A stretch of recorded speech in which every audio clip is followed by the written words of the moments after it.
Il y a 5 ans, à Berlin, le 31 août 2015, lors d'un congrès de la CDU, Angela Merkel prononce un discours qui va définir la dernière partie de son mandat.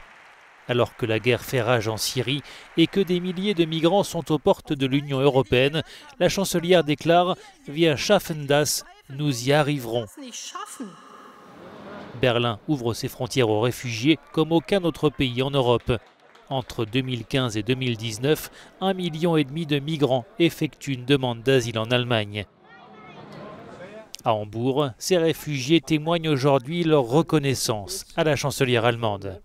Que serait-il arrivé aux réfugiés qui ont fui les bombardements si Mme Merkel n'avait pas ouvert les portes, se demande cet homme. En Allemagne, j'ai eu l'opportunité d'apprendre et de travailler. J'ai vu que j'avais un avenir ici.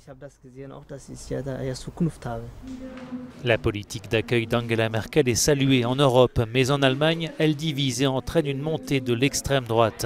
5 ans après le discours de la chancelière à Berlin, l'intégration des réfugiés semble globalement réussie, souligne cet expert. On constate qu'environ 3/4 des réfugiés arrivés ici en 2015-2016 ont aujourd'hui leur propre logement. Ils vivent de manière indépendante.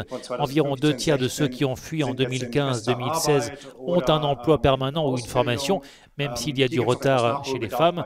Mais dans l'ensemble, l'évolution a été beaucoup plus positive que ce qu'avaient imaginé les plus optimistes il y a quelques années. 5 ans après, les arrivées de migrants en Allemagne ont nettement diminué. Mais aux frontières de l'Union européenne, la pression migratoire demeure une réalité, comme le montrent les tentatives de passage clandestin, en particulier en Méditerranée.